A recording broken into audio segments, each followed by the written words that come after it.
جب سیدہ زینب قافلہ لے کے دمشق پہنچی تو بازاروں اور گھروں کی چھتوں پر لوگ جمع ہو گئے تھے. کسی کو کچھ پتہ نہیں تھا کہ یہ کٹے ہوئے سر کن کے ہیں، اور جو قیدی آ رہے ہیں اونٹوں پر کجاووں پر یہ کون ہیں. صرف اتنا اعلان کیا ہوا تھا کہ حکومت کے کچھ باغی تھے اور باغیوں کو قتل کر دیا گیا ہے. اب یہ باغیوں کے سر دربار یزید میں پہنچائے جا رہے ہیں. لوگ باغیوں کو دیکھنے کے لیے چھتوں پر چڑھ رہے تھے. کسی کو کچھ خبر کچھ پہچان نہ تھی. ہجوم ہو گیا، قافلہ رک گیا بازار دمشق میں. آج وہ بازار سوق حمیدیہ کہلاتا ہے. چھتا ہوا ہے آج بازار دمشق کا. وہ روٹ تھا جہاں سے وہ مسجد اموی جو ہے اس طرف دربار یزید کی طرف مڑ کے قافلہ جانا تھا. بھیڑ ہو گئی، قافلہ رک گیا. بھوک تھی، پیاس تھی، پریشان حالی تھی. تو چھتوں پہ جو لوگ چڑھ گئے تھے ان میں ایک خاتون بھی چڑھ گئی تھی، بوڑھی. اس خاتون نے دیکھا قیدی ہیں، مسافر ہیں، پریشان حال ہیں. اس نے پانی بھیجا، کچھ کھانے کی چیزیں بھیجی، کچھ کپڑے بھیجے، دوپٹے بھیجے، ضرورت کا سامان بھیجا. سیدہ زینب نے سارا کچھ دیکھ کر اس خاتون کو بلوایا. جب وہ قریب آئی تو فرمایا کہ بی بی تو نے ہمارے ساتھ بڑی نیکی کی ہے. کوفہ سے لے کے دمشق تک کسی نے ہمیں پوچھا تک نہیں، کسی نے ہمارے حال کی خبر نہیں لی. تم کون ہو اور ہمیں کیا سمجھ کے ہم سے اتنی بھلائی کی؟ اس نے کہا میں اور تو کچھ نہیں، میں اپنی اوائل چھوٹی عمر میں مدینہ رہتی تھی اور حضرت سیدہ فاطمہ الزہرا کی خادمہ تھی.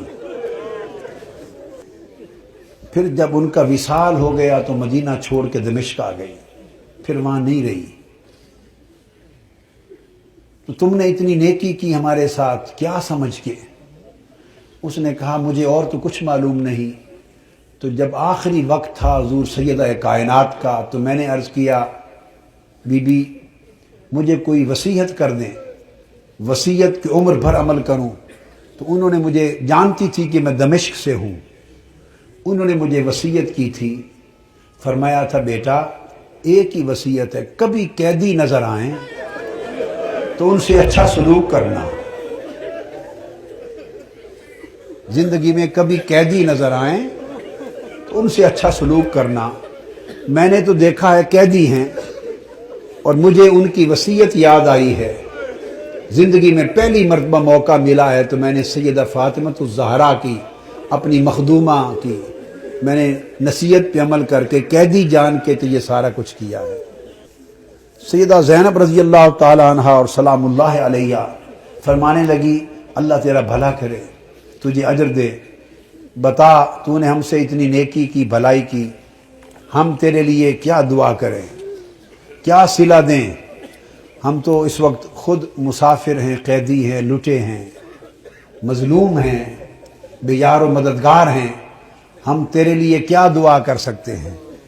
اس نے کہا بی بی میری ایک ہی آرزو ہے عمر بھر کی، وہ دعا کر دیں. پوچھا کیا آرزو ہے؟ اس نے کہا جب میں وہاں سے چلی تھی تو سیدہ فاطمہ الزہرا رضی اللہ تعالی عنہا کے چھوٹے چھوٹے شہزادے تھے، حسن حسین اور بی بی زینب، چھوٹے معصوم بچے تھے. اب زمانہ گزر گیا، میری اس وقت سے آرزو ہے کہ کبھی مجھے حسین اور زینب کی زیارت ہو جائے. دعا کر دے کہ مجھے ان کی زیارت نصیب ہو. بی بی زینب نے فرمایا تیری دعا قبول ہو گئی. میں زینب ہوں جو قیدی ہوں، اور جس کا سر کٹا نیزے پر دیکھ رہے ہو یہ حسین ہے.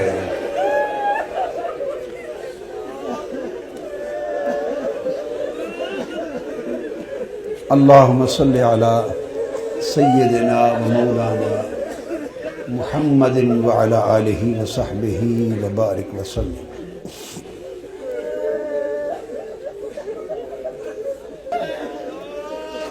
پھر سیدہ زینب قافلہ لے کر جب دربار یزید میں پہنچی ہیں تو اس بدبخت نے حکم دیا کہ یہ جو قیدی ہیں میرے سامنے پیش کیے جائیں، اور گستاخانہ انداز کے ساتھ سیدہ زینب اور سیدنا امام زین العابدین کی طرف مخاطب ہوا۔ آپ کے ساتھ وہ ضعیفہ مائی تھی جو سیدہ کائنات سیدہ فاطمہ الزہرا رضی اللہ تعالی عنہا کی خادمہ تھی، اور جنہوں نے اپنی گود میں حسن حسین اور زینب کو پالا تھا۔ ان کا نام تھا فضہ۔ ان حضرت فضہ کا مزار آج بھی دمشق کے قبرستان مقبرہ باب الصغیر میں ہے، اہل بیت اطہار کے ساتھ ہی۔ وہ ضعیف تھی، ضعیف، اس وقت بوڑھی بڑھاپے کی وجہ سے جھک گئی تھی، کمر سیدھی نہیں ہوتی تھی۔ وہ کھڑی ہو گئی جوش میں کھڑی ہو گئی اور فرمانے لگی، بدبخت یزید، تم جن کو باندیاں کہہ رہا ہے، یہ قیدی باندیاں پیش کی جائیں، خبردار، یہ دنیا اور آخرت اور کل کائنات کی مالک و وارث ہیں، تاجدار کائنات کی شہزادیاں ہیں، تمیز سے بات کر۔ یزید نے اپنے فوجیوں کو دیکھا اور کہا کہ یہ بوڑھی خاتون کون ہے جو جسارت اور بے ادبی کر رہی ہے ہمارے دربار میں، اس کی خبر لو۔ اس کے فوجی اٹھے، انہوں نے تلوار لہرائی ڈرانے دھمکانے کے لیے بی بی فضہ رضی اللہ تعالی عنہا کو۔ بس اتنا عمل کرنے کی دیر تھی کہ خود یزید کے فوجیوں میں درجنوں سینکڑوں فوجی حبشہ کے رہنے والے تھے، اور بی بی فضہ بھی حبشہ سے تھی۔ یزید کی اپنی فوج کے حبشی جوان، یک لخت 20 حبشی جوان تلواریں میان سے نکال کے کھڑے ہو گئے۔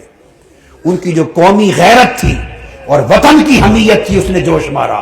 اس نے کہا، خبردار، یہ ہمارے وطن کی ماں ہے، حبشہ کی ماں ہے، اگر کسی نے اس کی طرف ہاتھ بڑھایا تو تلواروں سے گردنیں کاٹ دیں گے۔ جب وہ تلواریں لہرائیں حبشہ کی ایک خاتون کی عزت کی خاطر، تو اس وقت سیدہ زینب نے مڑ کے مدینہ کی طرف دیکھا اور مدینہ کی طرف تک کر ہاتھ اٹھائے اور عرض کیا، بابا، آج حبشہ کی ایک بیٹی کے لیے سینکڑوں تلواریں نکل آئی ہیں، مگر آج آپ کی بیٹیوں کی حفاظت کے لیے کوئی شخص یہاں موجود نہیں۔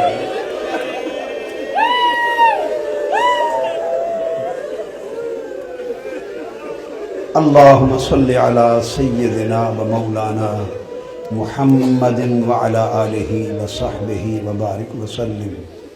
الصلاة والسلام علیک یا سیدی یا رسول اللہ وعلی آلک و اصحابک و اہل بیتک یا حبیب اللہ وعلی آلک و اہل بیتک و ذریتک یا حبیب اللہ